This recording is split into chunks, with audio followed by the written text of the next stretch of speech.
Hello guys, फिर से एक नए ब्लॉग वीडियो में स्वागत है। तो आप लोग देख सकते हैं कि हम मॉर्निंग समय में आ गए हैं सुबह, और गाड़ी लोड करना था तो सोचे कि चलिए गाड़ी लोड कर लेते हैं तो फिर जाएंगे घरे। तो अभी तक गाड़ी लोड नहीं हुआ मेरा, अभी 5-7 गाड़ी है, आप लोग को दिखा सकते हैं। देखिए, ये देखिए लाइन में कितना गाड़ी है, इतना ही गाड़ी है बस। उसके बाद में मेरा नंबर है, ला देंगे, जाएंगे घरे, ठाट से खाएंगे पिएंगे, सुतेंगे, आराम करेंगे। फिर शाम के समय में पटना जाएंगे, तब लोग पटना दिखाएंगे कि कहाँ खाली करेंगे, किस चीज़ को खाली कर रहे हैं, कैसे खाली होता है, सब चीज़ आप लोग को दिखाएंगे हम।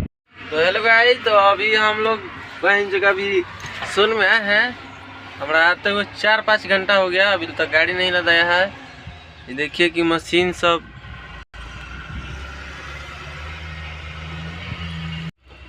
बहुत लंबा जाम लगा है। देखिए हम लोग सोन में हैं, और सोन में अभी तक गाड़ी नहीं मेरा लोड हुआ है। लोड हो जाएगा लेकिन समय है, ज़्यादा टाइम नहीं है, आप लोग देख सकते हैं। और बढ़िया बालू डालने के कारण मैं अभी तक गाड़ी नहीं लदा है मेरा। आप लोग बता सकते हैं कि हम अब क्या कर सकते हैं। पार्टी करता है कैसे है ऐसे है। तो हम जा रहे हैं तो मुँह हाथ धोने सोन में, तो आप लोग देख सकते हैं क्या कितने गहरा सोन है।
तो फाइनली हम आ गए हैं फ्रेश होकर के।